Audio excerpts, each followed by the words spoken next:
Y'all in there? Take your ass up off the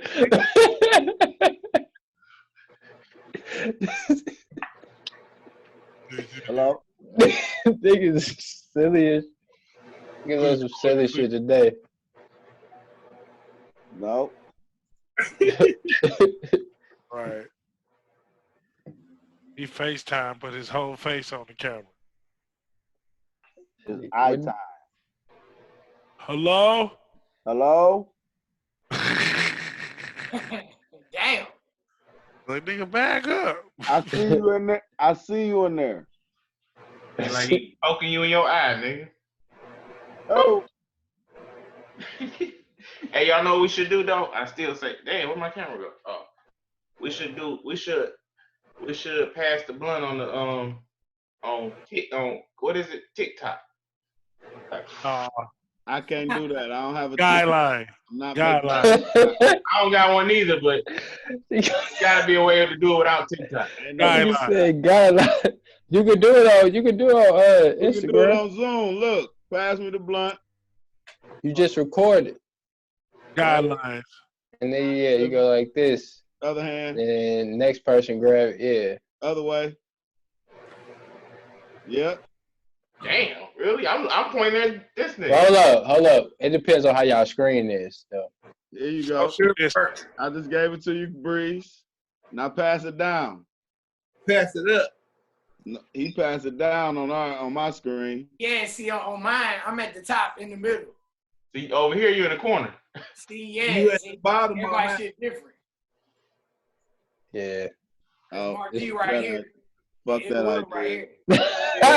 Fuck that idea. We done with that one. Hey, Man, I gotta get somebody to motherfucking twist my shit. I look like Busta Rhymes right now. It was a dad talking to his son. He was like, one day I'm going to teach you how to be a man. And the little boy was like, he said something like, but dad, I'm 21. He was like, but you have a TikTok. Real niggas don't do that. Damn, man. Hey, hit that shit. Hold on, buddy. No, nigga.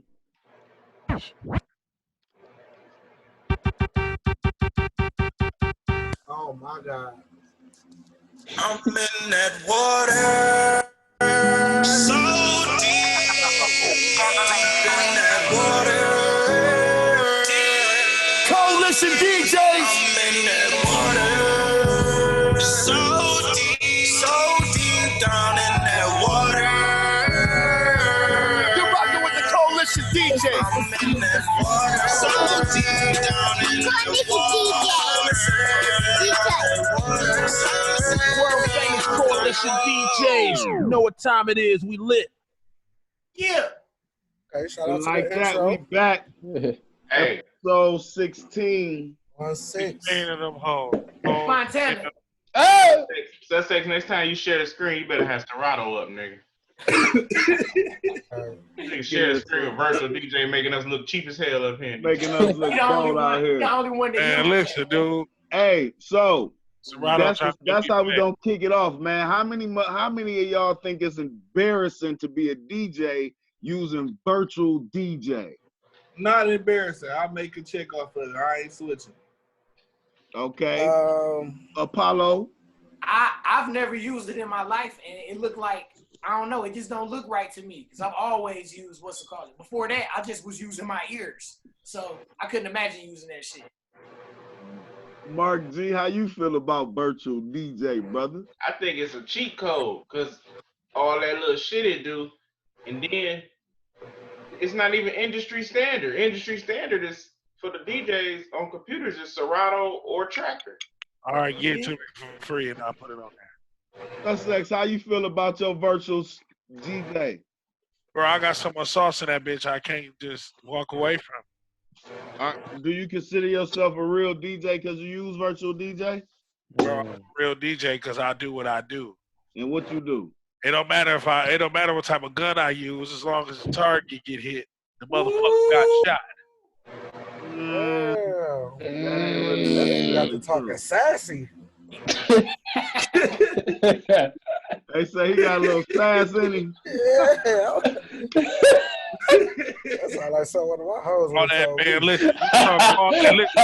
Listen, bro. I'd have reached back like Plenty shit niggas up, on the bitch. sideline that use Serato. You hear me? Right. I'm in the game. I don't give a fuck. Right. The cheat code. But we ain't even talking about the game. We just necessarily talking about your preference and how you feel about virtual DJ versus you not using. I'm not opposed. I'm not opposed to using Serato. Once I get it for free, I'll be using both. So only reason why you don't have you want it for free. Yeah, I'm not about to pay. I'm not about to keep paying for that subscription and shit to keep fucking going on, bro. When I got a whole motherfucking virtual DJ Pro that take What everything. subscription? Nigga, that shit like $16 a month. For what? Hell no. What? Serato, nigga, I swear to God, bro. Hell You no. can just buy it for like $100. Free with a board. Man, listen, bro. That It don't board- come that with new this board board. you It got. come with the 505 and up. It don't come with the 202. Hey, look, let me tell Man, you don't this. it say Switch Serato? the plane, nigga. That board that say Serato on it, don't it? Yeah, Look, dude, hey, that's look. the Yeah, dope part. it's Serato on that mug. Hey, look, I'm gonna tell you something, though. Serato barely read on this bit. And I'm gonna tell you something. And I'm gonna tell this is what I tell all the young DJs. Like my nigga, you can't want to be a DJ and don't want to pay for your equipment and your gear. That's what you spend all your money on. That's your craft. That's what you do. So you gotta spend money to make money. You can't play the Look at my cheap road all board. the way out. Like Message. my new board. And we'd like to welcome That's Ebony Serato until then. to the Ebony. gang. What's up, y'all? Ebony, I want to say you late, so you gotta do 10 push-ups. The nigga said Let me 10. get it 10. to see on the rocks. Way to welcome the lady in with some push-ups. A little lime in it. What's I going mean, on there? do some Hey, So sit-ups. some rocks with some lime in it. Hey, my thing You can make is, us 10 shots. I taught myself how to like blend and learn how to like mix records through virtual DJ, learning about BPMs, and I feel like it's a good stepping stool to learn things. But I think as you be trying to get into your craft, if you actually love the art of being a DJ, then I think it's just almost inevitable for you to get controllers and get turntables and mixers and actually get into your craft. Yeah. Actually learning what that DJ is outside of just pressing buttons and knowing hotkeys, And I, like I said, I taught myself on virtual, but I think you supposed to graduate or something. With me, I only like virtual because of the autoplay and the crossfade. Once you play the song, the next song come in. That's weak as hell. Yeah, that's. I mean, but that's. Niggas I be mean, using that lime. just imagine being in a strip club for like 4 hours, ain't nobody there. Like, yeah, I could put on one of my mixes, but like I normally use it on the house computer at the bar. So if the house So computer you still got use for virtual DJ. for the house computer, not on my computer. Right. Why won't you put it on your computer, but you can use it? No, I got enough.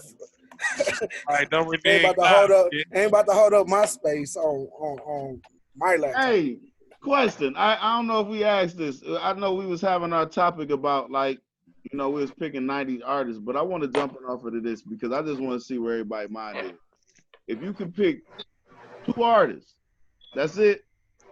Who are your all-time favorite artists?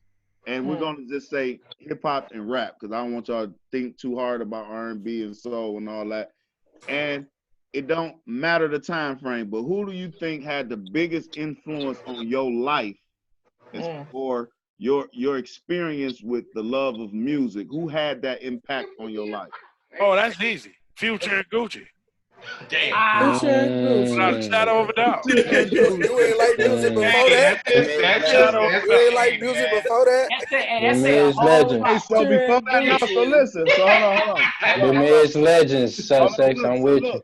So we're gonna go jump straight into Sussex. So look, Sussex, you mean to tell me before Future and Gucci, you had no love for music?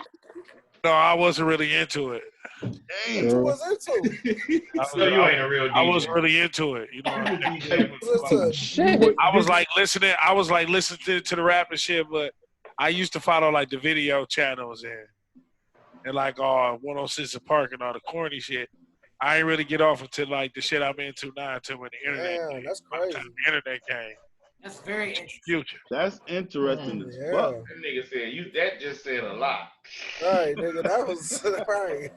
Hey, Cool Breeze. Hold on, fuck time out. What the fuck y'all trying to say? Gucci, what's wrong with Gucci and Future? You What's are wrong not with the Gucci? You are not seasoned, young man. Right. Oh, okay. Your meat is like white people's You food. went straight It's to the like dessert. non-seasoning, brother. Oh, Huh? You are not seasoned in music in no way, shape, or form. He I'm not know gonna he ain't. say that. I'm not gonna No, say that. he's not. He He has not no as old. seasoning. He not as old as us. You know what I'm saying? No, that's what that sound like. no. Right, nigga, I ain't 40, bitch. I'm 29.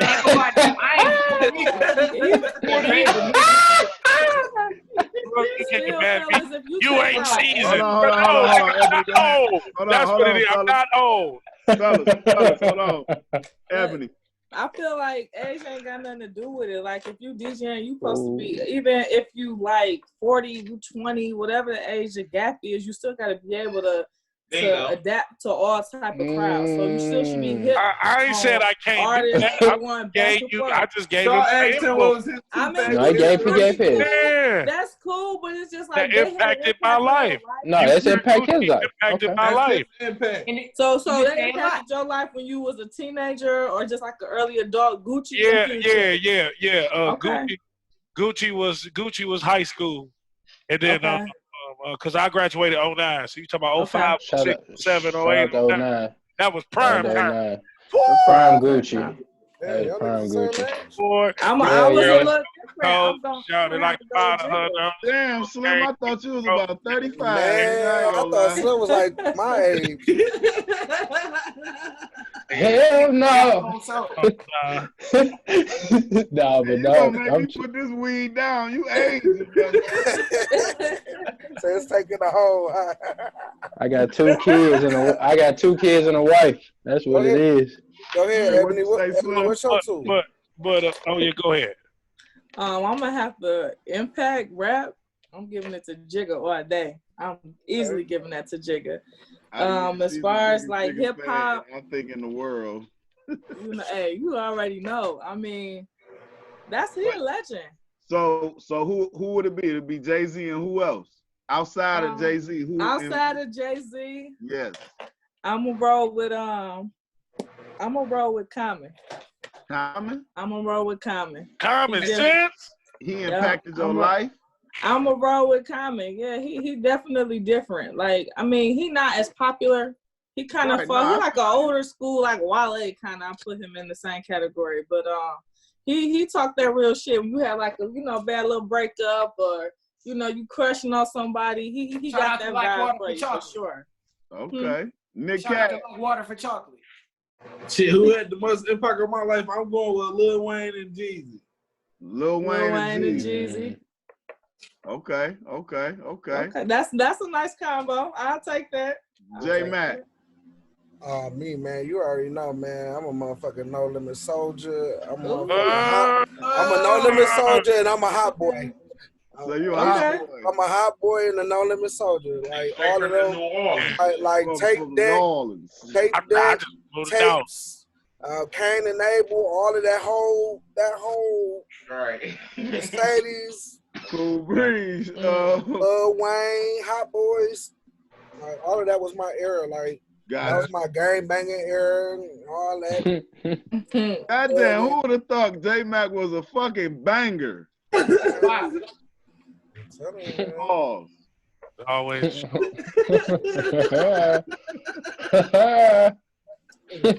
Big pause. Hey, big pause. Hey, Cool Breeze, we hit you? I'm gonna say I gotta go with a group. So I'm gonna have to say A Tribe Called Quest. That's nice. Like. Yeah, that videos, what they was talking about. What they was talking about, all of that shit influenced me because I watched Rap City, so I'm gonna say that. Yeah, with that group, I thought you was gonna say After 7 or something.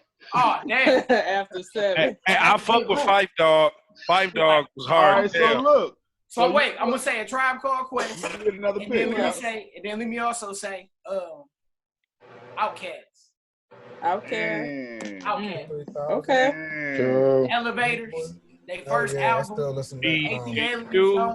Yo mama and yo cuz. I bought that single, my nigga. They ain't say cuz. Hey, they said cuz. I'm curious to know, Mark G. LL Cool J with that hat. Not bad. LL Cool J is I'm sick that ain't nobody. I'll crush him like a jelly bean. Will, what about you? Oh wait, I'm about to say it, Mark G. That's the I mean, that's what it is. I mean, it's all around all this whole conversation. Stop, Biggie and Pop. Oh yeah, That's your two. Hell yeah. That impacted. That's out of everything. And you a OG. That's everything. Biggie, Pop, and then Two Live Crew. Okay. Damn. Wow. Now okay. Hold on. No, you only get two. You only get two. You only get two. Okay, Biggie and Pop. That's it. That's Biggie and Pop. You right, Slim. Go ahead. Biggie and Pop. You only get Biggie and Pop. What you got, Slim? I would keep Jay-Z's automatic. If Jay-Z is throwing that, and Currency. Okay. Yeah. Hey, hold on. Look. I thought he was gonna say Devin the Dude, but okay. I'm more Currency than Devin the Dude. I like that. I like that. I agree, Flemmy. I agree. It wouldn't be no Jay-Z without Devin the Dude. I agree, but currency showed me I saw from zero to now, so that showed me the blueprint. Ye is third. Ye is close third though. Hey, Ye, I agree. Now look. I said close third. I had to throw it since he said 2 Live Crew. I got an honorable mention too. Mine is Wiz Khalifa made it cool for niggas to smoke. I said, look, my bad. Mark G started one. So look, my impact in my life is two particular motherfuckers I could think of. Everything else I like, but it was the Chronic tape, Dr. Dre. Like everything about that album changed my life to like rap and what I love today. I'm in that border. Yeah, he's done. Count him out. Oh, shit. Count him out. Walk on the couch. Look, you can't even. Hold on. And Damn. Bone Thugs and Harmony. Bone Thugs. True. Okay. No way. True. Hey, he still asleep. That's sex, man. We don't want to see your. What are you doing? I was about to do the gunshot. No. No. This nigga mirror screen. It was Bone Thugs and Harmony. And Bone Thugs, true though. Greater Chronic. Yeah, Bone Thugs elementary school for me, and yeah, we was around Mumbling. I remember one time I would say elementary for sure too. Before Jay-Z on radio, I took and wrote out every word. I did that too. I can tell you what song I did it to. The song with Bone Thugs and Harmony and Eazy-E. Wrote it all out. Oh, for the love of money. Bro, man, what? I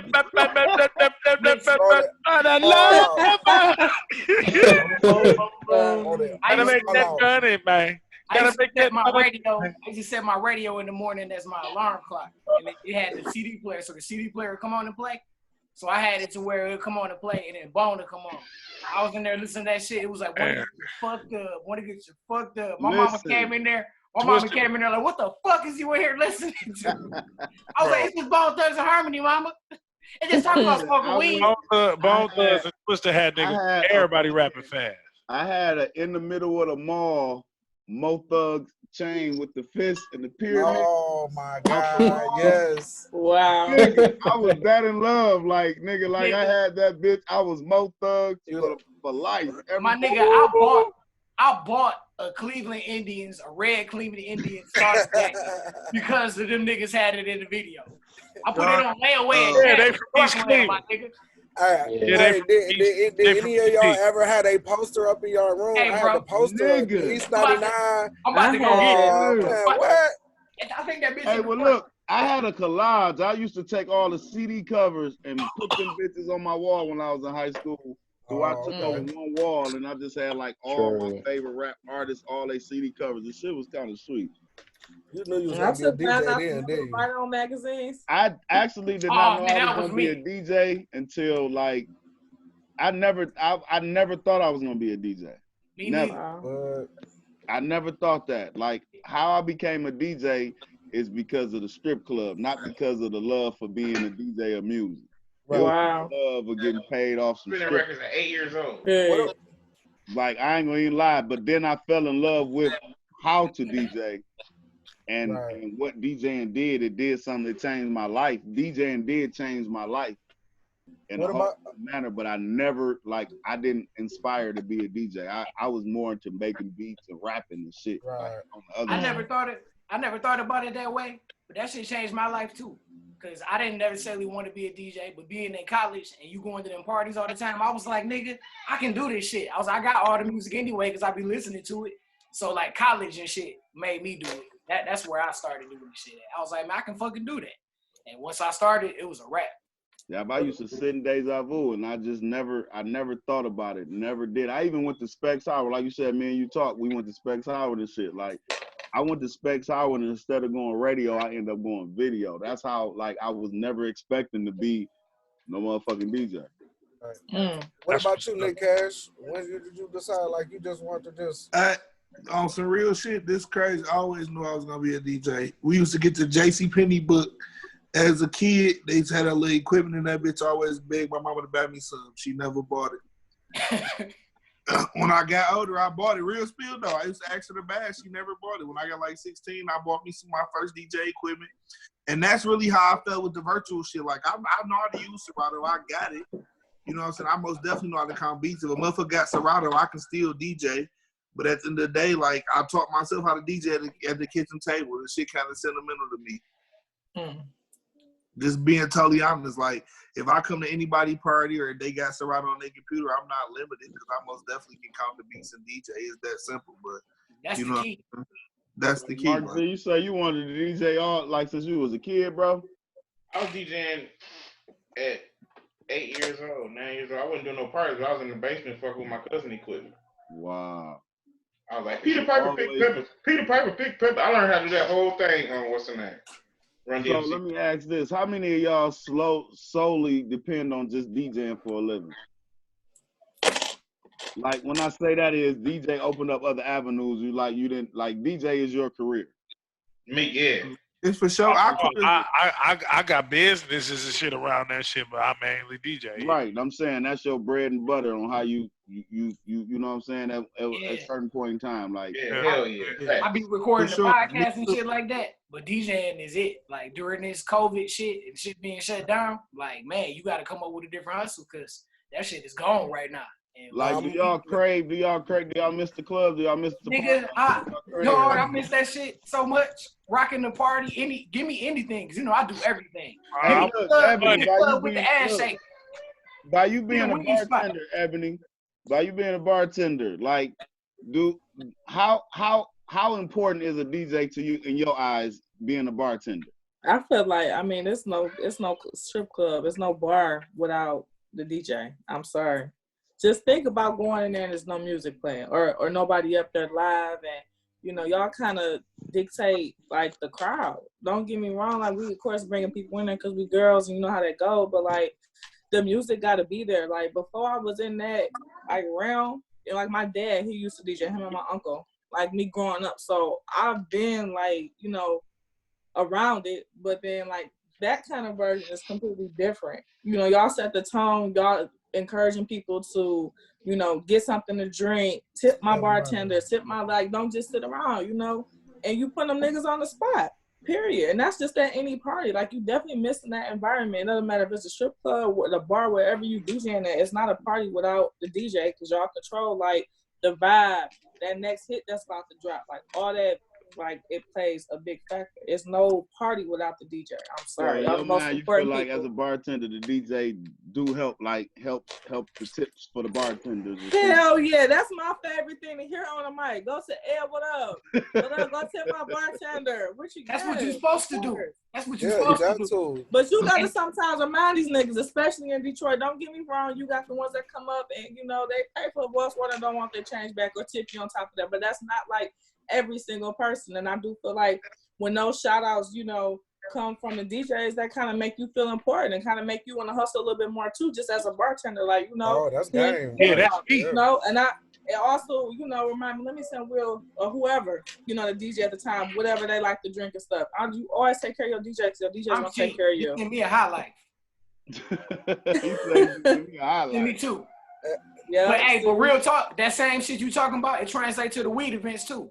Because when you up there spinning, everybody smoking. Shout out to my nigga over there with that fire, with that such and such. Shout out to my nigga that came up here with that. What up, dope? You know what I'm saying? It's the same shit. Yeah. And then just like she say, they show you love, they'll see you. And it's kind of like free promotion at the end of the day. Like keep it 100. Y'all tell them to come to the bar and get something to drink. Then those are my sales. You know, on top of whatever extras I'm getting. So of course you want to take care of your DJ. I don't care what type of party is or environment. If it's music playing, the DJ is the most important part. And this person, it's one thing to have a playlist going, but when you got somebody live and know how to vibe with the crowd, y'all set the tone. I appreciate my DJs, every last one of y'all. And then the thing about her is she's not just even just a strip club bartender. She actually has a bartending like a service, like where she's mobile bartending, or what is mobile mix? Monarch. Yeah, it's called Monarch Mixers, but we do stuff. Explain exactly what it is, though.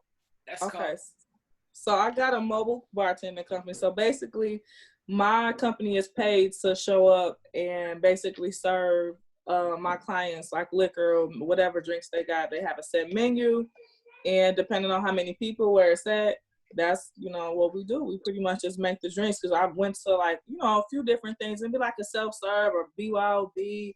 Y'all know how that go. Even at BYOB, I still get it. I'll bring my little bag, and yeah, people would see me making drinks. Like, I went to a cabaret, like, right before, that was the last thing I went to, I think, before all this happened. And people was coming up to me, make whatever you gonna make, or to bring me their liquor, just because I had ice and, you know, different, like, puckers and stuff. But that's pretty much what we do. And now I'm doing the bottle game now too. At that point, you see a lot of different venues. You see a lot of different events.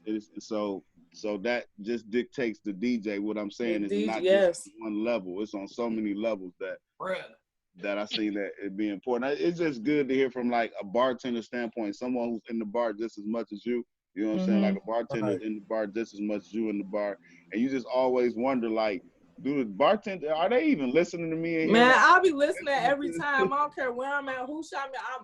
I hear y'all. I hear y'all, and I appreciate y'all. Like, don't stop, like, ever. Because as soon as I get a lead on something else, we'll know we done collaborate on a few things. Like, I'm coming to y'all before I'm going to anybody else. You know, I'm going to support the people that support me, period. That's dope. That's how I go, baby. That's how I go. I like that. I like that view. Yep. Coalition DJs, man, this is episode 16, the Sweet 16. It is the podcast, man. We just sitting here kicking it. Subscribe at the bottom. Kicking it. Big subscribe. Good social distancing going on. This is the new wave. This is like our third or fourth episode. It's our third episode virtual. Yeah, we're still keeping it popping though. This is the third episode virtual, man. So once again, if you ain't doing nothing, go ahead and look down, subscribe at the bottom right there. Make sure you subscribe and keep track on these podcasts, because we be having to pop off.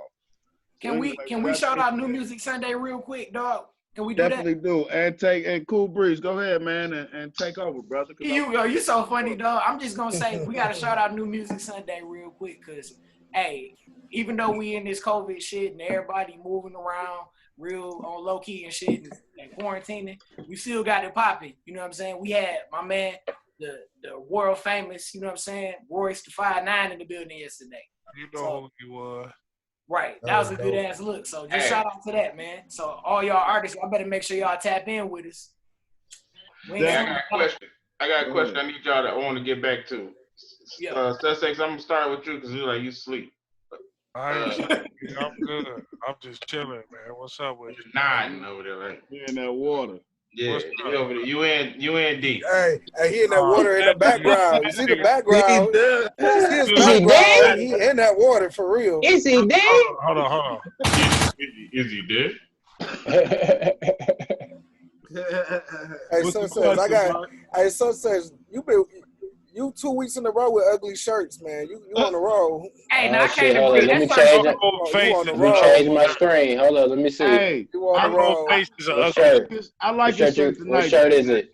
I fuck with that shirt. I What like shirt that is? shirt tonight. What's that? What shirt is it, Sussex? A Sega Saturn. Yeah, it says controller. old school. Look, it's old school. Oh, okay. True. Look at this boy. What? Damn. Hey, that you had to be. You must ain't never moved out that house. Yeah, my dad lost that shit. I had that my mama bitch. was gonna throw all this shit away, so I had to get it, man. Oh, You better put that bitch on eBay. Just everything away. eBay that bitch. You must ain't never moved in your life. Your mama been standing out. Hold on, I got one more for years. y'all. Hold on. He says, Mark G, what's the question? If you see a girl getting beat, would you gonna help her? Oh yeah. oh. Sussex. I would get in the middle of domestic disputes. Woo. Damn, that bitch got a. So even look. Now My I name is understand. Joe. I don't know. So listen, these are circumstances. Let me put you in circumstances. All right, let me ask you this: A or B? Because I get this. Because you can't bust in nobody's house and like defender. go at somebody. Police. Unless you got a cape on. In front of you, you see a dude, and he beating on this girl, or you see a girl getting beat on. Are you gonna help or not? Sussex. I mean, I'm gonna tell you no, but honestly, I'm gonna say it just depends on the severity of the situation. And don't act like that because Ebony in here either, nigga. Just talk your shit. But for real, but like, I know sometimes that shit be like self-initiated. So you mean she started it? Yeah, like so I don't. Same time. This my get up out of here. I just looked at Eric's face. And get up out of here. I just looked at Eric's face.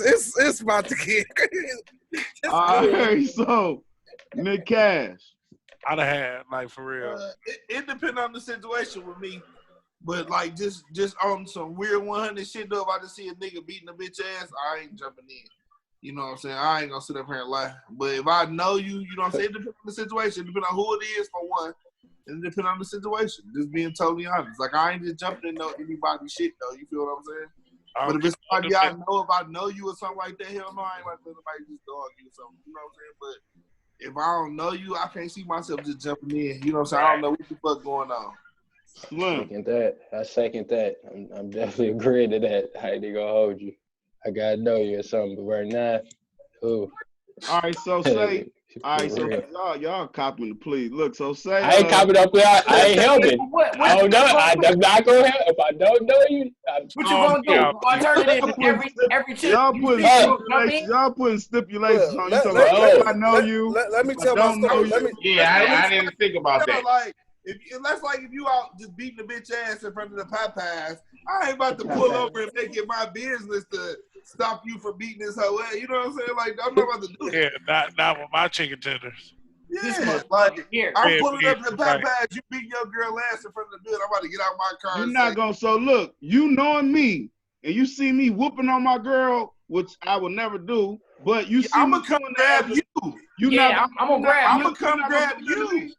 I'm gonna come grab you. I'm not gonna be like you hoe ass nigga. So what if he turn him? I'm gonna be like Jerry, hit the joint. Come on, Will. I don't know what the fuck. So what if he turn around and start firing on you though? Oh, yeah, it's going down. That nigga crazy. That nigga crazy. Get out of you. Hey, I'm gonna give my answer to this shit. Yeah, what you doing?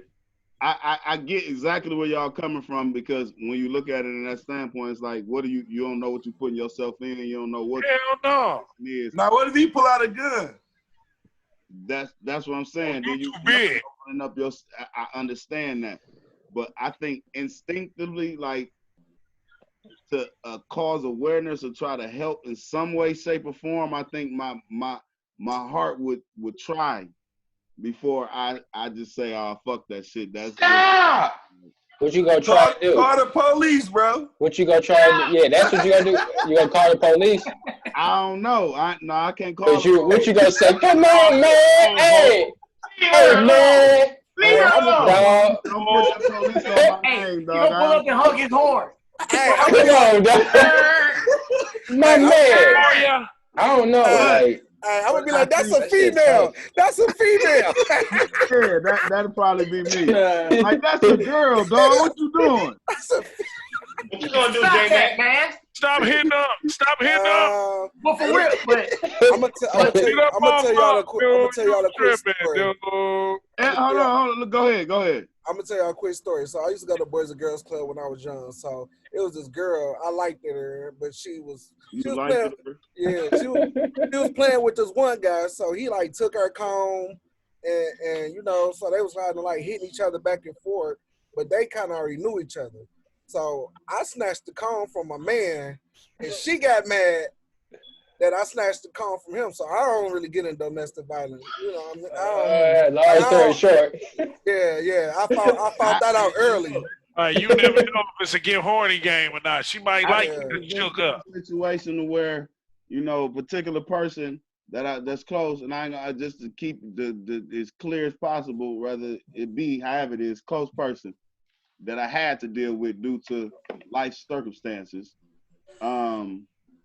Had a situation where I felt like if I intervened, that motherfucker would damn sure call the police on me or put me in jail for cause she loved that nigga that much. Right. Yeah, so you that jumping in it.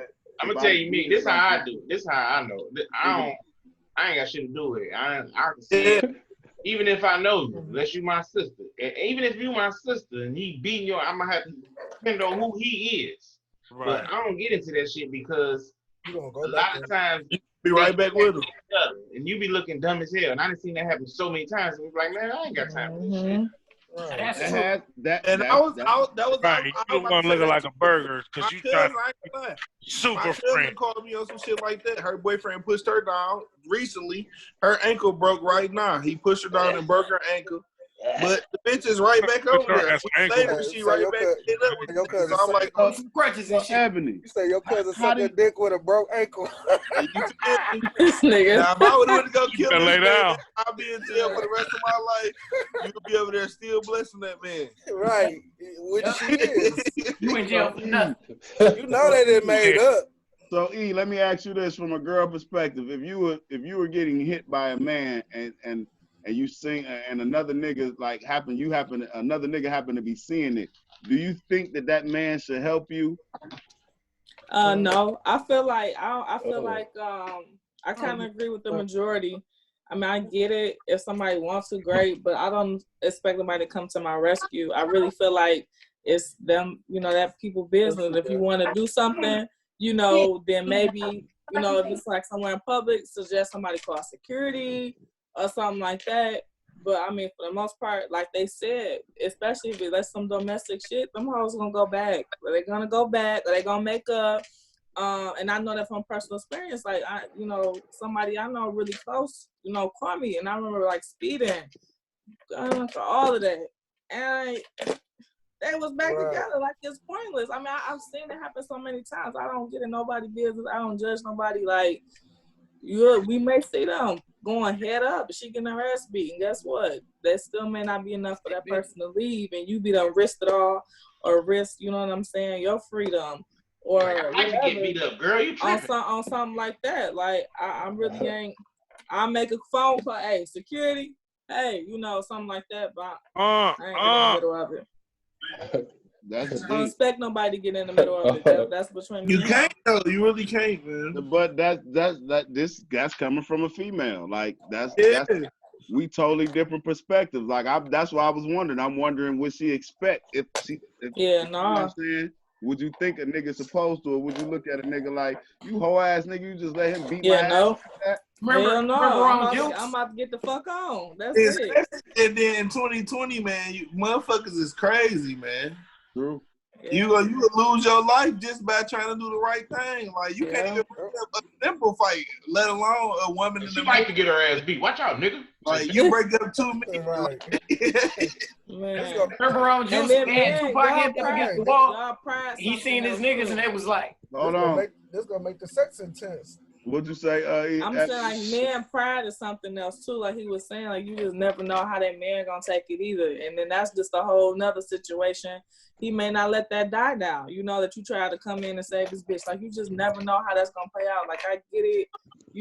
Yes, your heart wants you to help, but like I feel like in that type of thing, you gotta listen to your mind. You gotta make the right decision and just stand out their business. Yeah, like some shit like that. Like I would see. And it would hurt, and I don't like my soul would want to jump out my body.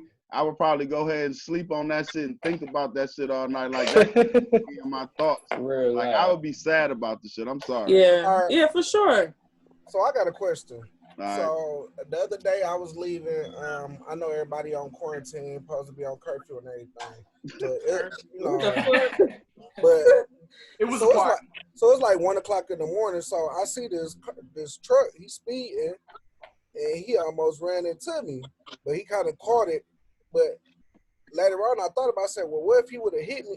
Not what if he would have hit me, but what if he would have flipped the truck? Like, what I would have went? Like, do you go back or call the police, or do you just leave? I'm just saying, hypothetical. What's the question?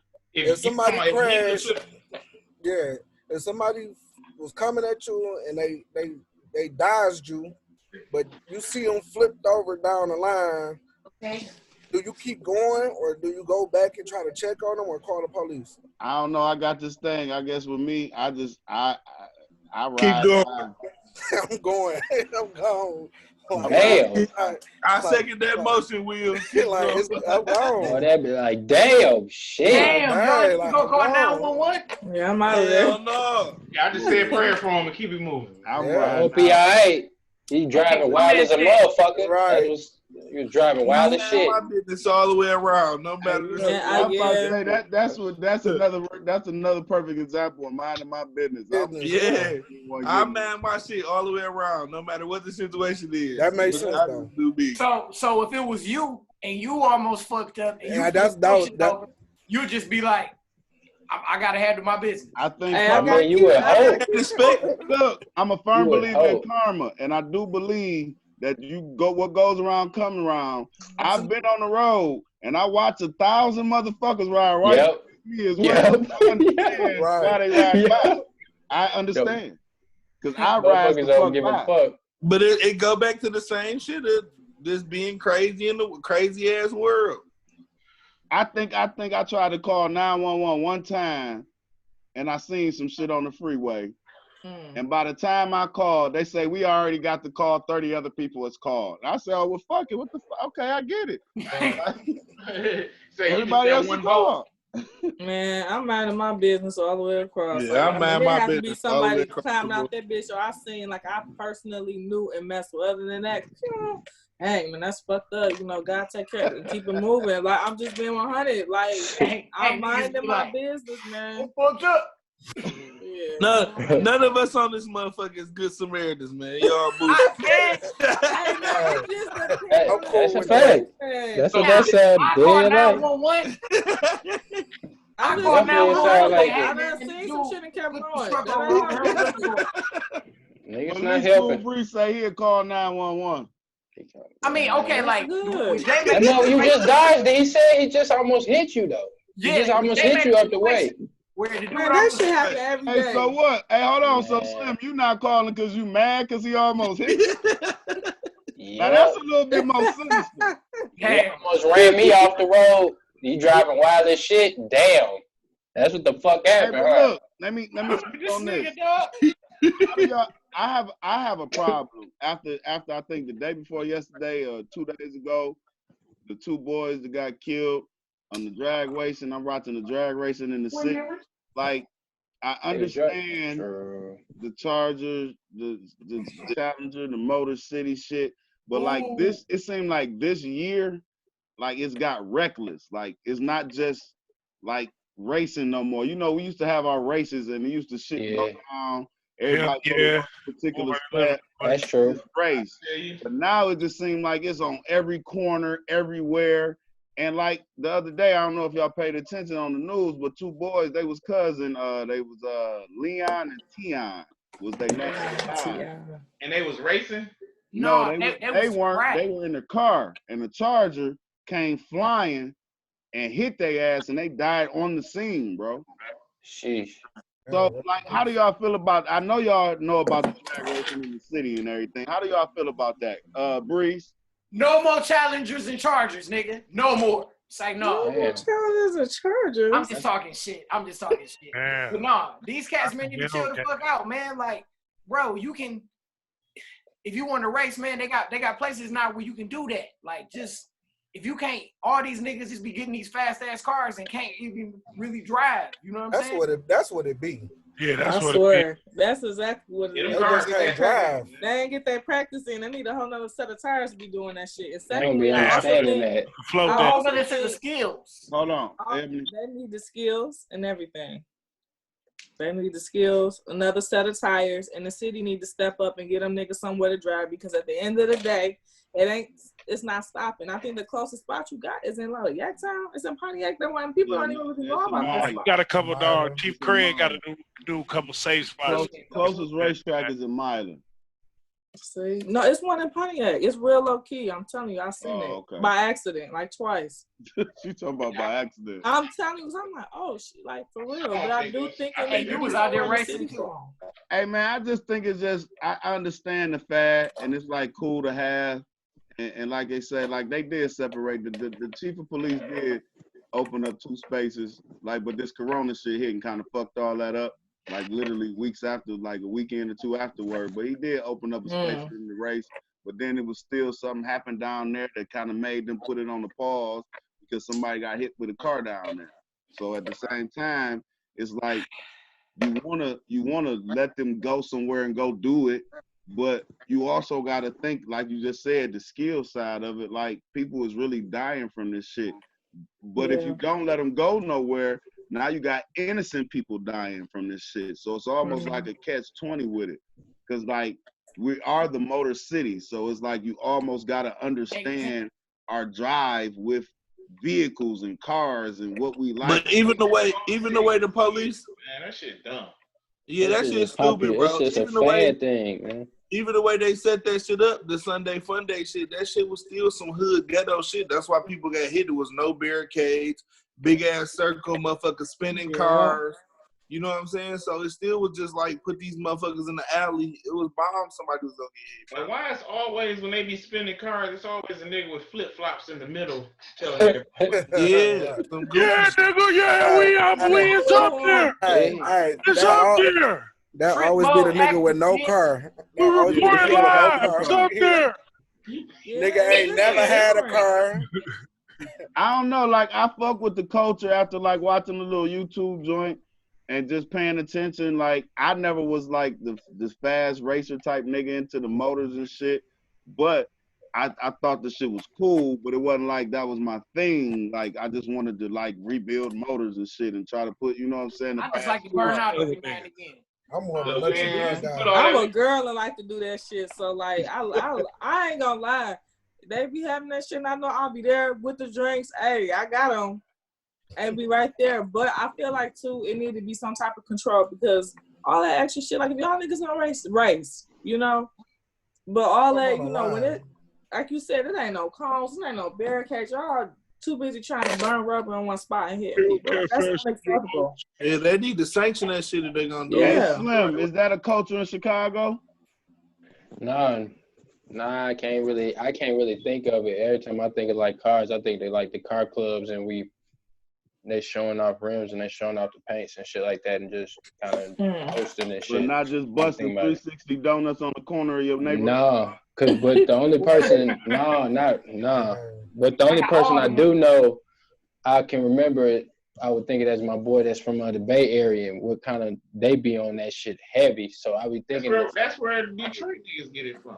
That's all I can think. There, but I think we share. I don't think we get it.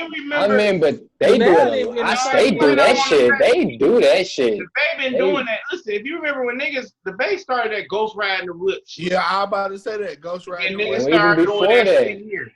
But we always had the races, and we always the races. Yeah, but years, like but the races for years wasn't what they doing now. That's what we was just saying. It's not what. That's all. Doing the three skirting out in the middle of the street and shit. That's what I seen. I don't never remember these many accidents doing the races. No, I don't remember everybody being so into like Chargers, Hellcats, and all. That's a new fad. Yeah, because like you said, that's the new thing. It's a difference. It's a difference between racing and just driving around reckless and fast. A lot of niggas around here back in the day, they used to race at the races though. Right, they used to race over there on Grand River. Just go straight down the little thing. That was it. But these niggas spinning cars. Yeah, I got it. I mean, but you know, like Trip Mo Active, they be doing their thing, and them niggas know what they doing. You know what I'm saying? I mean, bro, you can't stand in the middle of the circle with the flip flops. I don't think you. I feel can't do that. Only way you should get out the way. If you know what you're doing and you getting footage, you should be taking the camera. I saw you in the middle. All right, so it's so funny. Baby, you got on flip flops right now, don't you? No. Hey, look, so one time, man, I want to thank Ebony for stopping in, kicking it in on the conversation. Yeah, that was dope. Holding us down. Shit. Yeah, for sure. I'll get at y'all soon once this quarantine shit over. For sure, we're going to shout you out, too. What's going on? But Monarch Mixes is her brand, it's her label, it's her thing. Make sure y'all check that out as well. And, attend to it if you ever need some bartender services, mobile bartender services. You can always check her out. But Ebony, thank you for stopping in with us. You're welcome. See y'all. Thank y'all. I appreciate y'all. All right. Easy. I DJ'd one of them parties, man, where they had the mobile bar. That boy was lit, and so was I. So was I. Like, shout out to the mobile bartender. They kept sending like Hennessy Volcanoes. Them bitches was fire. Oh man, we was lit that night. For the mobile bartender. All the bitches want my phone number. Bring that card over here. Yep. I was like, what up, dude? Hey man, what is it that you be doing in there? Like right now, you playing a video game, or you just really just like nodding, or like what is going on? I'm tired. I told you, I'm tired of sleeping. Do your show and then do the podcast, man. And you know who Sessions look like? You know who Sessions look like? I literally been up since 8 o'clock this morning. Sessions look like Speedo off of Juice. What are COVID days like now that we are a month in? What are y'all feeling like now? I'm tired of this shit, man. It's cool. I got my labels going. I'm finna put my music. Shit, honestly, I done made a lot of money and save money. I've been able to stay in the house. I ain't spent no fucking money. Gas cheap as hell. Agree. And you know what? I agree on that. What I've learned. Go ahead, Margie. My bad. What I came to was this: that we ain't making no money, but I'm like, I had to start enjoying the fact that I ain't doing shit. Cause once it start back, I'm always on the go. Yeah. So now it's like, okay, I can't do shit. I'm just gonna enjoy this while I can just sit in the house and not do shit. Cause once it's back up, it's up. It's up there. But this the real question too, though. Like, is coronavirus ever going anywhere? I mean, they gonna get it done like the flu. Right, Ebola. See, that's the thing. This shit is seasonal. Like, the numbers went down, you know what I'm saying, as y'all can see. And they probably gonna go down because it's gonna warm up and then the season is over. But we worried about it coming back next winter. Or if that nigga in that water. Oh, nigga, I was just scratching my head. We ain't talking about you. Well, we know you was next winter, man. It should be. I think it's gonna be a good be able to be controlled. It's gonna be controlled. It's gonna definitely able to be controlled a whole lot of matter because we never been under it before. At least we know how to handle it now. Yeah, and as far as like with us, we gonna know how to. You ain't gonna be. They ain't gonna be able to do us like this no more. Hell no. Cause hustlers like everybody on this screen, hustlers, like, oh no, this ain't even me. So y'all ain't gonna catch me up. I'll be a step ahead from here on out for sure. Right. You hear me? Say it again. Have y'all been seeing any free COVID testing sites? I thought you were about to say any freaks. Man, they gotta stick that bitch so far in your goddamn nose. Bro, you see that? Go like all the way like that. I had it done before. Brain. I had it done before all of this happened. How was it? Man, I was crying. Damn. And the lady, the nurse apologized to me. She was like, "I'm sorry I made you cry." And I'm like, "Dog, I don't never want that again." So are y'all gonna get the testing? I already got it a long time ago. Anybody didn't know it it. though, and just like not knowing? Anybody stick some shit like that so far? I know. I feel like I had it. Yeah. I feel like I had COVID when it happened. I feel like I fought the virus off. They say I'm just gonna get help. Just eat healthy. I'm not about to have that shit. I kind of Yeah, I'm not having no Q-tip touch the back of my goddamn skull like that. That was. That was. Get you just Q-tip my goddamn brain. I'm all the way up your shit. Like. Yeah. I ain't going for it. I can't do it. I can't do it. My head hurt, right. It was kind of. It was like it was small. It wasn't like a real Q-tip, but it had a little tip on it. And I'm talking about when I'm talking about all the way up here. Oh, you know that shit. I kind of Oh man. Man, when that lady came back and told me I only had like a flu too, I was sick that you put that up my nose. Like, man, that's what I'm saying. They don't know what the fuck going on because it's supposed to hit us. Like it hit us out of nowhere. So I don't get how they don't know. I feel like they don't know all the way what to do. Like I think we know what it is, but we still don't know what to do. Because supposedly in Georgia the numbers went up. As soon as they opened their shit up, they had their numbers rise back up. Hey man. Supposedly in Georgia. That's why this shit kind of still weird. Listen, I do know this. That motherfucker is a bad motherfucker. I do know that. Yeah. How about that? Man. Real. Gay food shit. I ain't gonna lie. Right when you said what you say. I ain't gonna lie, but it taught me a lot though. Like a lot of stuff that I was doing. Yeah, that's what I was gonna get into. Yeah, I was just doing like you know, moving around the city, you know, and all of that, man. Nah. Hell yeah. I'm saving money, man. I think this was kind of meant for me to kind of sit down and really structure my plan that I already had in motion.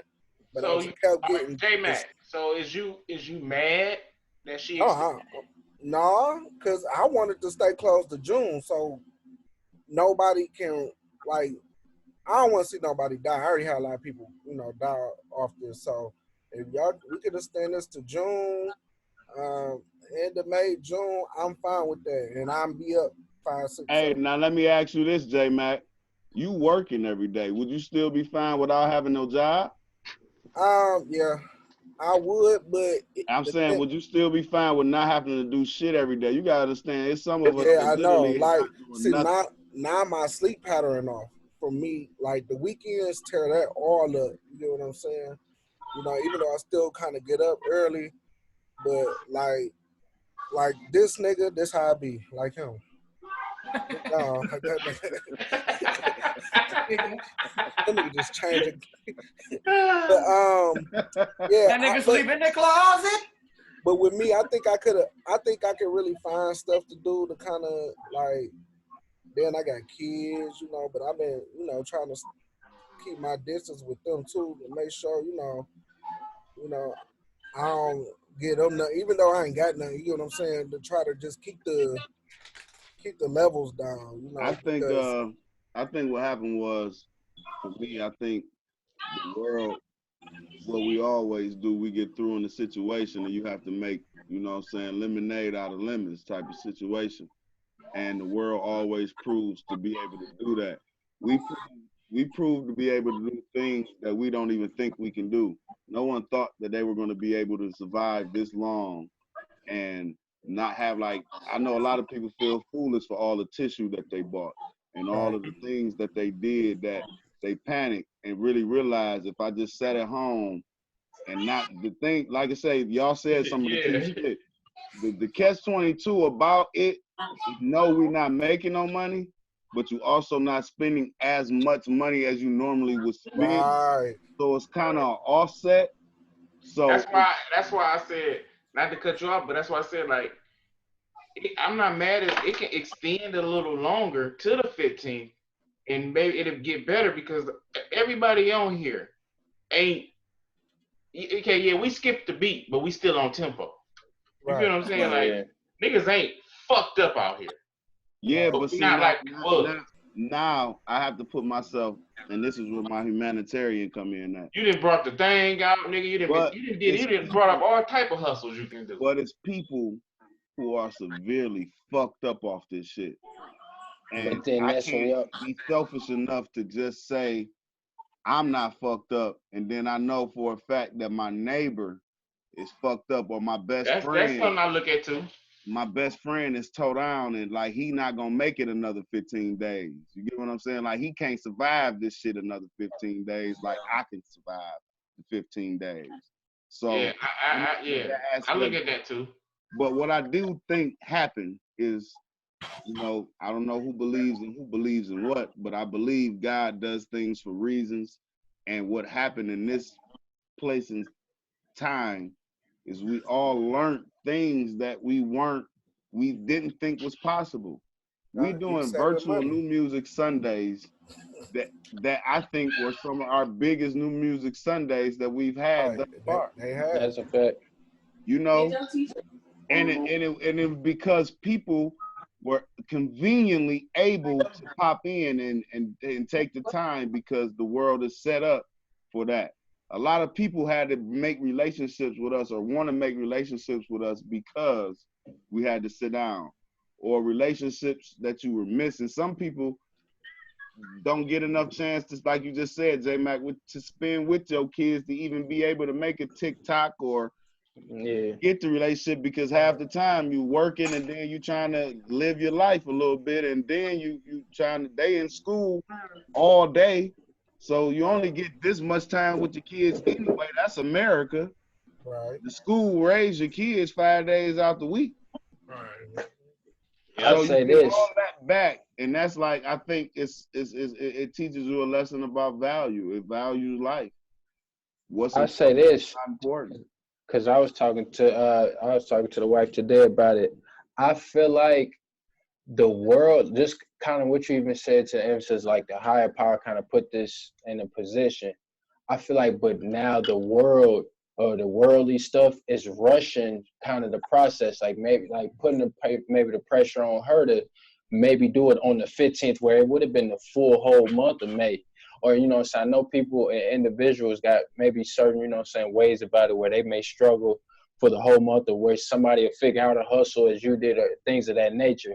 But I feel like now people are trying to rush something that, again, that's not totally all the way known, and put the pressure on trying to live a regular life again, where it's something that's now turned into something so much of a serious matter that it's like, hey, kind of I know everybody want to get a haircut. I know you want to get back to where I do this, but if we really still don't know what's going on, and all y'all saying is, let's just put up a plastic wall in front of some stuff and some gloves and see how that work. But it's still going on, and now you didn't rush somebody to say, well, on the 15th, we're going to say, yeah, and you still kind of opening up to stuff. It's like, I feel like you said, it's something put into place, but people now are going to just do their human stuff and going to just kind of fuck up something that it may drag out something longer than what we even incorporate, because we only been at a month per se, or, you know, some month and some change for us just really sitting away from doing it. But now it's like, all right, because we too much in a frenzy to keep going and shit. Then it's a wrap. Damn. Water. I'm sorry. No, I see. But I get what but that, yeah. From, it's just like I say, I think, you know, we all got we got our views on it because we've never been through this shit before. You know, mm-hmm. Like no one's never even, we don't even know. We still trying to process it. Even as we having this conversation, we still processing what the fuck just happened. And you know what you told me yesterday, Will, about how many, the motion, not saying the motion didn't cook, but you cooking every day. You know what I'm saying? I only ate fast food 2 times out of 30, about 40 days now. See, that's what I'm saying. Yeah, that's true. I say about 3 myself. I ain't none yet. I've been dodging. 2 times. I had ordered a pizza because I just was lazy as fuck, and then I ordered a pizza maybe a week and a half after that, just because I just was like, fuck it, I'm tired of cooking one day, so I did it. But for 40 days, and literally, I'm having Coney's every weekend, nigga, every 2, 3, 4 times out the week, and McDonald's, French fries, and then it's the other thing. That's what I'm saying. Like it's a blessing in disguise. Is as much Patron as I would have drunk in 30 days. You ain't even. It ain't even touching my body. I know it's a lot of people still sipping and drinking, but you ain't been drinking? No. I had a sip of fucking Deuce, and that was hopped that Willie J Peso shit. And he was like, get some. And I had a cup. Not that I'm purposely trying to be on anything. I just haven't had an urge to drink because I ain't DJing. I feel you though. I've been drinking like. But I sure ain't got no drink. But I never was a drinker unless it was time to turn up. I'm a smoke, and I stay high. I do got my Jameson. I ain't even open that up. That's how I felt when I stopped drinking a couple years ago. Like I'm good. When I go out of town, though, I'm turning up. I just can't DJ in no club full of a whole bunch of drunk motherfuckers and not be on 10 with them because we never gonna match. I can never get them to their peak where I need to get them to because I don't know. I can't feel how they feel. It took me about a week and a half to get out of it, but I got it. That's an art, then, nigga. You need to teach the art of DJing while not drunk. No, you'll get it. It's gonna take you a minute, but you're gonna be like, damn, I rocked that bitch tonight. Nah, I need the Patron. I don't think I want to hear it. No. Yeah, I hate DJing sober. Though. Me personally, my personality needs the Patron to make this thing go. Yeah, I got me some. I gotta be able to smoke and DJ though. That's the best. We got 10 minutes left. What y'all got? Shit, we got us. Yeah. Coalition DJs, bitch. No, but it is Sweet 16, man. The Coalition DJs. We made it 16 episodes, and we ain't stopped. This is once again talking about even what we're going through social distancing. We figured out a way. Still give y'all these podcasts, give y'all the information, give y'all the news and the views from our point of views, just as some cool ass motherfucking news and the views from my point of view. That was slick. You like them bars? The bars now? The news and the views of our point of views. I like that. I got to stay that. Stay that shit. That was it right there. My bars got approved. That shit was slick right there. Okay. All right. Niggas got bars on quarantine. So if we need to see that back, we can see that back. So Slim, what you got going on with your video, man? I checked your video out, man. That's dope. They definitely got some views with Smokers Club. Just was getting the email, and then they got to. So for artists that don't know, since you brought that up, first time you had brought this song out already. You dropped it. So what some happened? Real shit. So basically, because I basically am the owner of the song, or you know what I'm saying. In particular, they came to me. This is suspect to what he's saying. They came to me and said, "Yeah, we want to." Basically, the owner of the label, it's called Cinematic Music Group. Johnny Shipes is the owner of the label. He basically for quarantine, beginning of quarantine, had something on live. He was like, paid some $20 or something. Let me hear some songs. I got a $50,000 single deal. This was the debate. So basically, did my little $20. He heard the song and liked it. But he ended up saying, I want to do something with the song. I told him I got the video done. I haven't put it out yet. I'm already going to put it out for 20th time. I own the video. It's mine. Of course, they're like, okay, cool. We want to do something with it. Let us re-release it. Let us put it out, reintroduce it on our platform. Basically, agreement is they're going to borrow it from me. They're going to borrow from me, and I'm going to get a piece of something. Of anything that's going on with it, I get a piece of them. They still get a little piece of something, but I get a big chunk of something as they borrow the song and let them do what they're going to do with it. That's what's so that's what it is. And in a nutshell, just some kind of way to, I think of it as like a low risk, high reward, because it's no way for them to, maybe they didn't have to put on a big budget or do no extra craziness, but shoot, if it sparks something, then hey, somebody's getting paid, and then we can see further what can maybe happen with this artist particularly. But as the stuff was going on, especially with 420, that's why I'm on the live with them and Smoke Dizzy and stuff, and that's why the video was. So this is a single deal? This is not the 50K deal. This is not that. This is basically just something. Something else. They still was fucking with it, but not that. Right. I'm only speaking on the song. Single song. Who owns the song now? I basically borrowed from me. So yeah, they got the owners. They got the right to still do stuff to it. It's like who owns the publishing? They got the publishing. They would have the publishing because it's under their label. Okay, and it's so they got the publishing. Yeah. And your whole purpose as an artist for doing this, why did you feel like that was a good idea to do that with this song? Because to further the song more, it would have had to be some type of way of broadening it or getting it to another platform outside of where I was at. And it's the lane I'm in. It's exactly who I needed to get to and who needs to hear it. Plus, I'm still going to get the ownership of the song in a matter of a couple years of time anyway. So I'm not necessarily giving them everything. And from what's going to come from it, like I said, it's more to it that I know I can draw from it also, and just expanding my what the fuck is sacrificing one song for a good look on your like I said, just for a platform that's gonna do it and give it, and I'm gonna get it back anyway. Might as well put it out. I'd rather for it to be heard. Rather for it to get, especially because it's been not even a year yet, but it's been a year still pushing and doing that. But might as well get to it and push it out to a whole. So do you have the numbers that just so you can be curious on your own? Do you have the numbers of where it was at before they picked it up? Yeah, I know that because I looked at them every day. I knew my numbers. The song, as far as for the song, because the video officially wasn't out.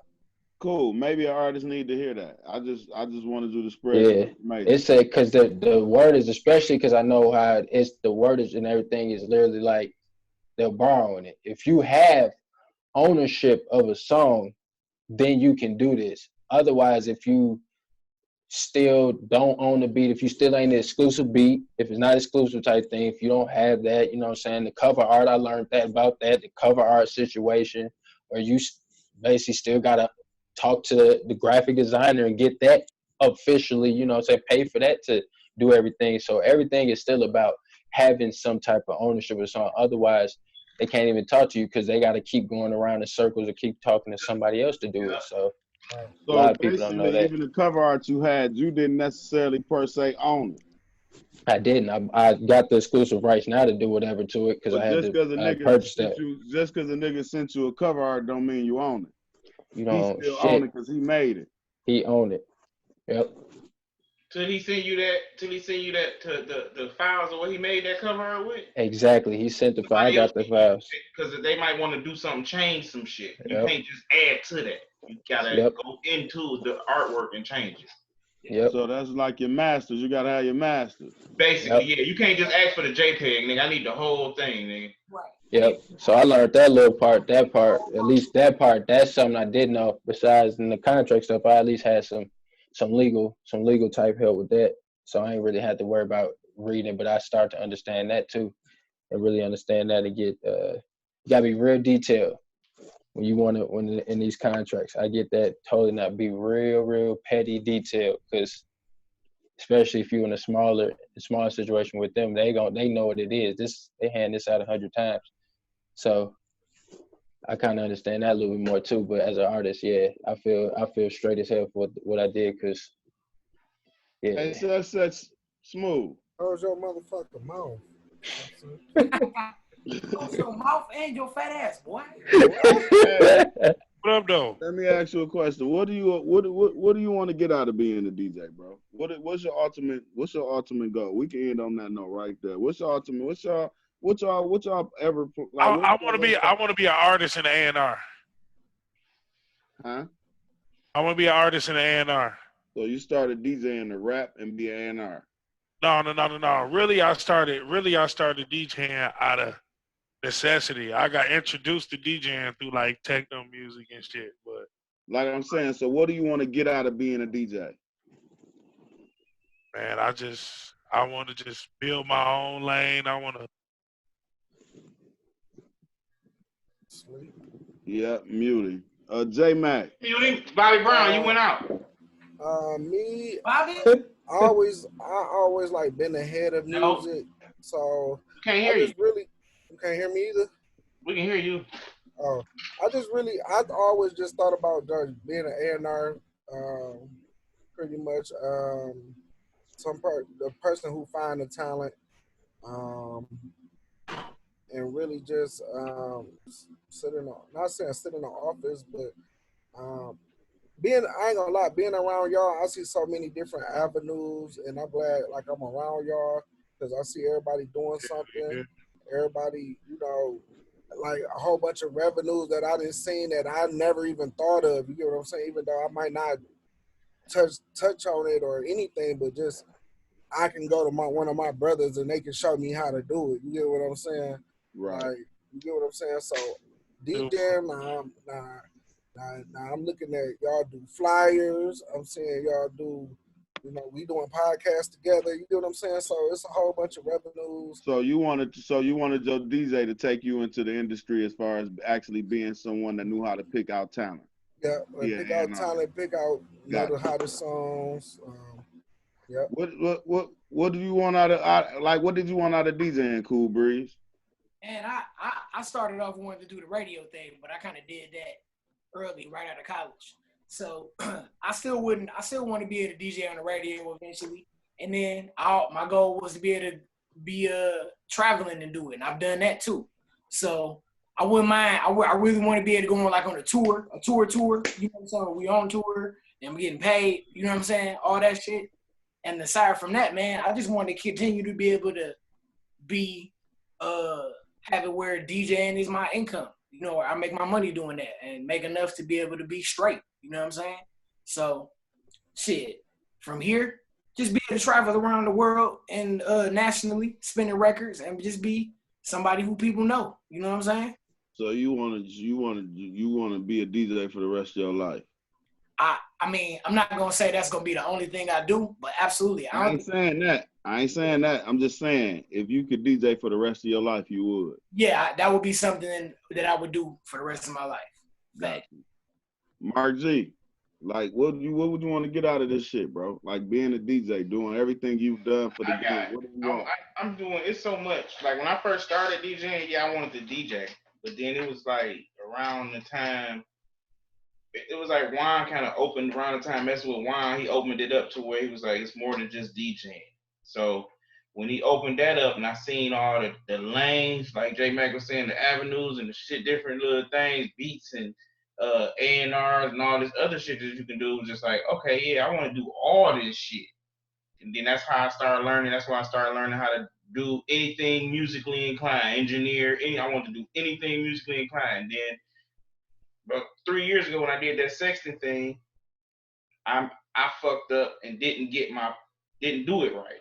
So now I know how to do it. That's my goal. And I'm trying to get some placements, some you know what I'm saying? I need some placements. Let me send some couple more artists out to these motherfucking labels and give me some finder fees.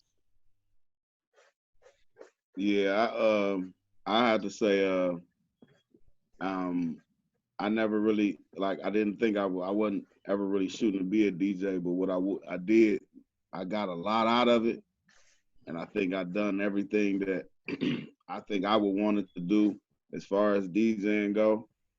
Outside of what Cool Breeze was saying, I would love to go on a tour, a major tour with an artist and rock out.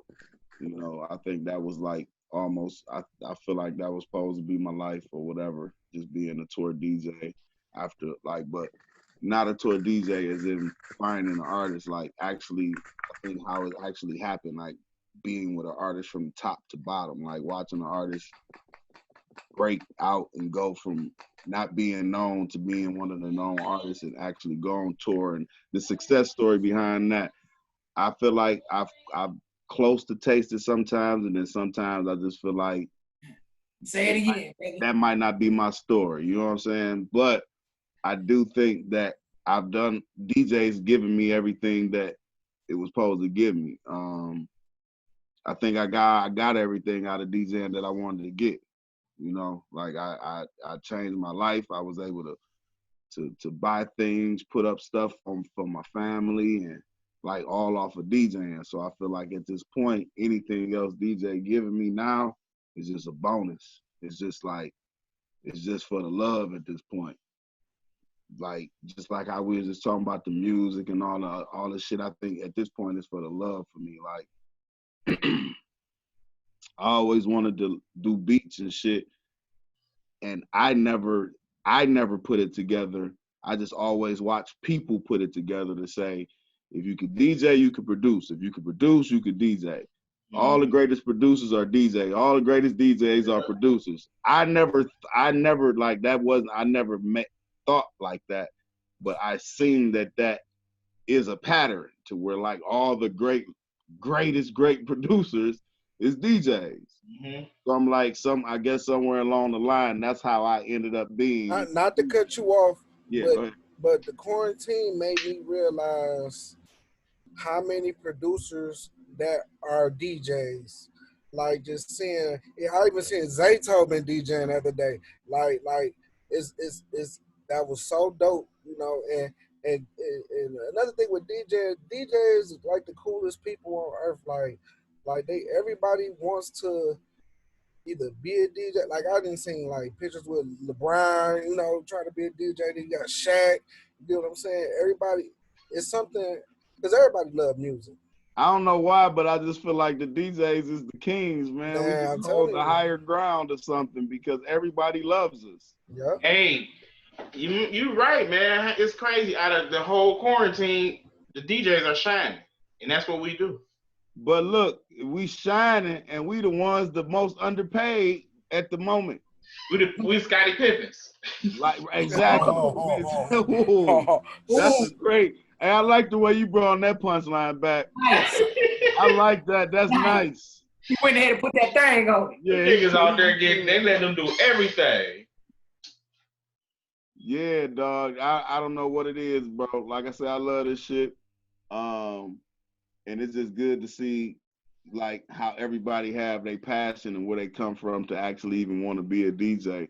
Like to hear Suspect Smooth say his music influences is Gucci and Future, and he meant that shit. And it's like us older DJs, older dudes is looking like, whoa, what happened to Jay-Z, Nas, and Wu-Tang Clan? If you was on the North, what happened to Snoop Dogg? All these people, No Limit, Cash Money.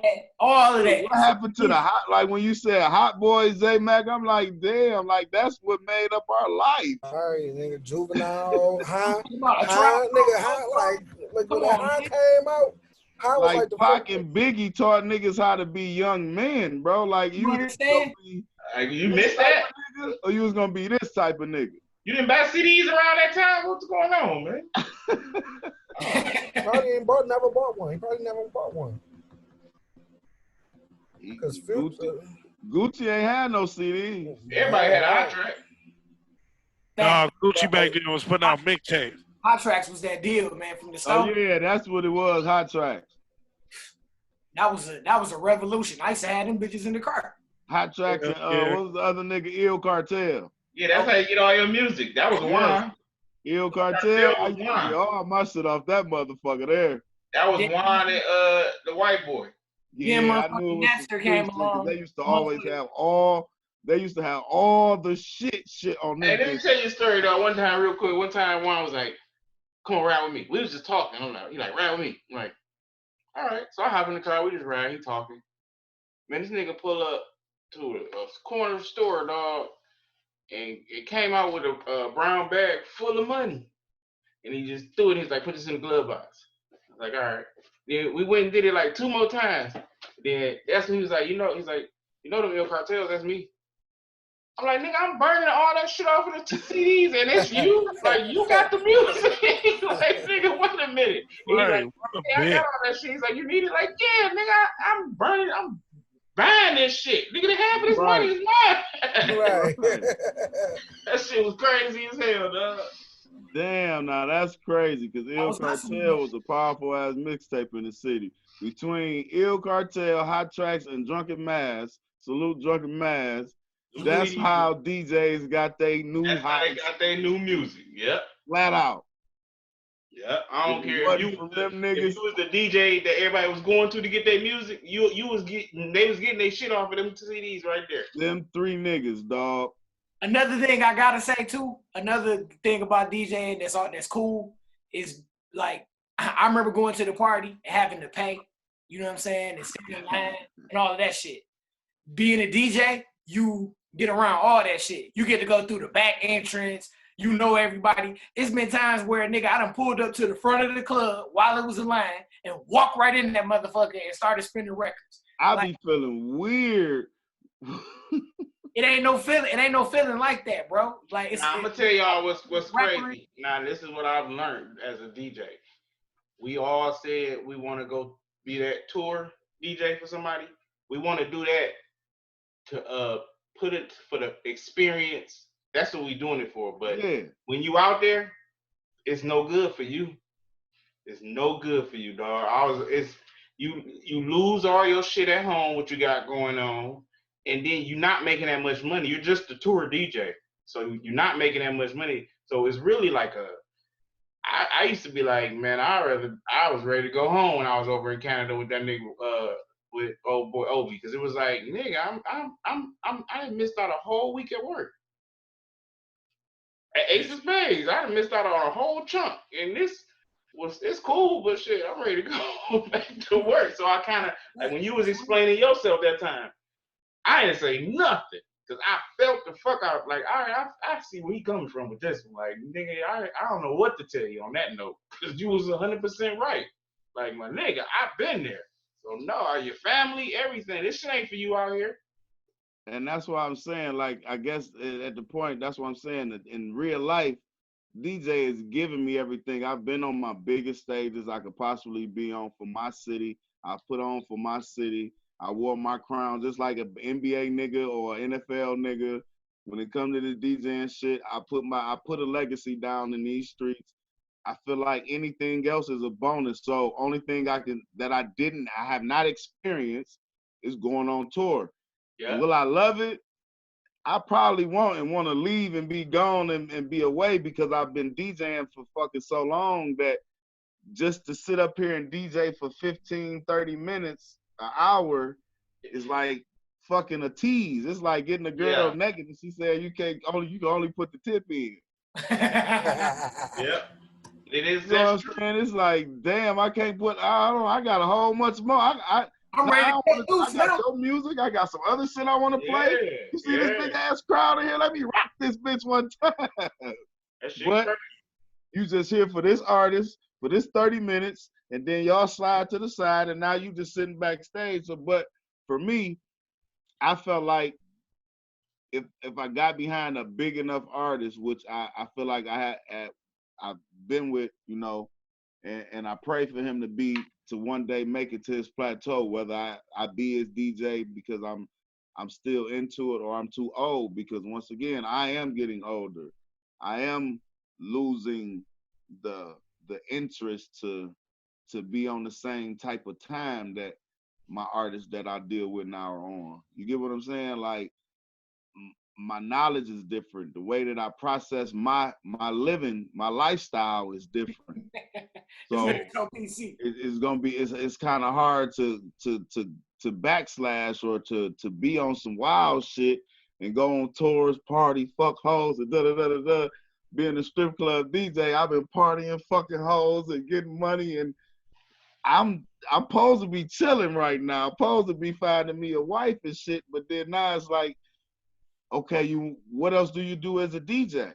And that's why I asked y'all that, because I just wonder, I watch all of us, like we've all got our own lanes and really have like shined in our own lights, like in our own different ways. So it's like, did you get what you wanted to get out the game? Like, can we ask Michael Jordan, like, did you get what you want to get out the game? You know what Funky told me one day? He said, man, this shit put my kids through college. this strip club and these hoes. So they put my kids through college. He's like, I've always loved this shit. I was like, I feel you on these. And it made a lot of sense. Like, yeah, because I'm paying my bills, all this shit together. Because all that, you know what I'm saying? So I understand. Like, so yeah, we getting what we got out of it. We having fun. Yeah, you're right.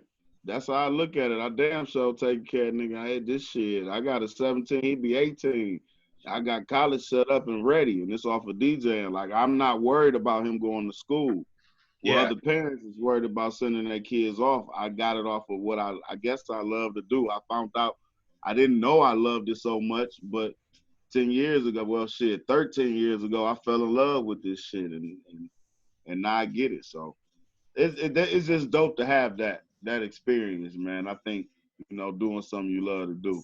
So what I think we've learned again with this COVID shit is getting back in tune with something that we love to do, because we ain't had shit else to do. So we had to tap into it. That's where everybody got creative, got on their lives, got the DJing. You know, DJs all across we ain't the only motherfuckers DJing. Every county, every city, every motherfucker they got DJs on their lives too. You gotta think every market got a Instagram feed that ain't our feed. You get what I'm saying? Hell yeah. Like North Carolina got a group that everybody see on their timeline every day. Like, you see this nigga wildin', like, we got our people who we be like, dog, do y'all see this motherfucker wildin'? Yeah. That's the Detroit pipeline. So imagine if we had insight to all the pipelines. Like, your Instagram had everybody network on it. Like, that's some powerful. We'll never see each other. Never. Because literally every city, it's like Chicago got one, then little spot outside of Chicago got their own little network because they hood over there too. That's like us saying, like, we not in Mount Clemens feed. You get what I'm saying? Yeah. Mm-hmm. Or like, we not in Ipsy feed. We might see a little Ipsy shit, but Ipsy people see they people. Hell yeah. Yeah. That shit deep as hell, man. I say, man, my shit be lit. The one I had somebody in there from the UK tap in, and every time I'm in there, I always get somebody from the West Coast. You know what I'm saying? Every time somebody from Cali, and then shit, it be people from all over. So I mean, you absolutely right. But shit, man, if you got a good network in your shit, you gonna have people tapping in from everywhere when you go on your live. So say you woke, can you do the music? Listen, the thing is, you would have never known that unless this goddamn COVID did happen and you found out more about your market. Do you really have a market? Can you do something in the game? Like, are you impactful outside of this is our new life. Like, in certain ways, this is how we gonna be living for a minute until they get this shit under control. Because just like even what Mark was saying, what Slim was saying, I believe, or something about trying to force the lady to open up on the 15th. They forcing it because it's two sides to the story. Once again, we are talking about an economical crisis that we might not be able to recover from too. You gotta understand that part of life. You gotta understand the stock market is so bad right now that if it don't do right, then it's gonna be over. Yes, dog food. Good lean ding. Ling-a-ding. That nigga said good ling ding. Let me get a 6-piece ling ding. Yeah, man. But look, coalition shit, man. We talking about some real shit, some DJ shit. You know, that's the type of shit we talk about. We had guests on and all that, man. This is the Sweet 16 episode. What do we need y'all to do if you made it this far?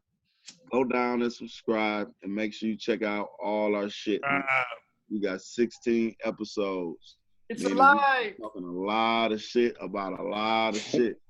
We only plan to get better, man. Don't forget about New Music Sundays. Apollo Weed is definitely in the building. And tap in, because we are about to start doing a live coalition live mix. About to go down. Yeah, man. Our New Music Sundays have been hyped as hell. Hey, they have been hyped in them. It's a whole check in, tap in artists. We still doing New Music Sunday, meaning we still meeting with y'all. We still want to kick it. We still want to learn about new records. We still want to help y'all break these motherfuckers. But You know how that shit go. Tap in with Mark G, man, or the Coalition page. But right now, once again, if you made it this far, subscribe right now at the bottom. Subscribe. Do it now. You bet you. Coalition DJs, man, episode 16. You can follow me at IllWillDET on Instagram. That's really all I use. I use a little Facebook, but I just use Instagram, man. IllWillDET, and I use Cash App too. Definitely. Y'all can follow me at DJ J Mac, Instagram, Facebook. Y'all find me. DJ Mark G on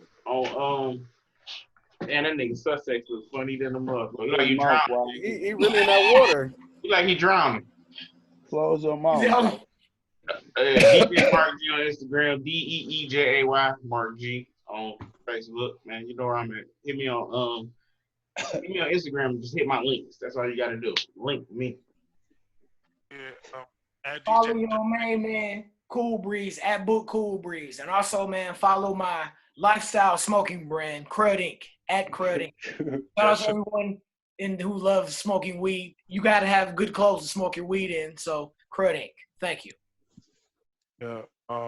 Follow me at the head, only the head in the water. That's your album cover right there. Yeah, he just got it's called with no neck. With no neck. And no shoulders. That's your album cover right there. Follow me at DJ Sussex Smooth at Too Smooth Radio. Live in the mix on the bitch. Let's do it. Too Smooth Radio. And the new mixtape coming soon from Too Smooth Radio. Just let me put the tip in. Live from Chicago. Yeah. Live from Gotham City. Live from that water, nigga. Slim. Follow me, Slim with the Pack, PAC, 2Ks. First time, hit the link in bio everywhere to see. Project is officially dropping May 15th. So yeah, when the COVID done, I got a project done.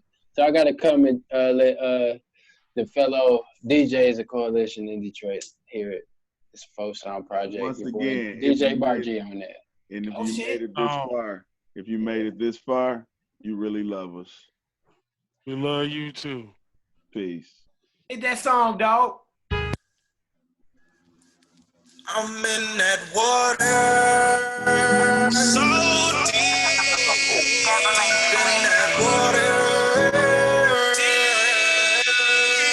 I'm in that water. Coalition DJs, so deep. Coalition shit, man, believe that. Let's go. Rockin' with the Coalition DJs, so deep down in that water.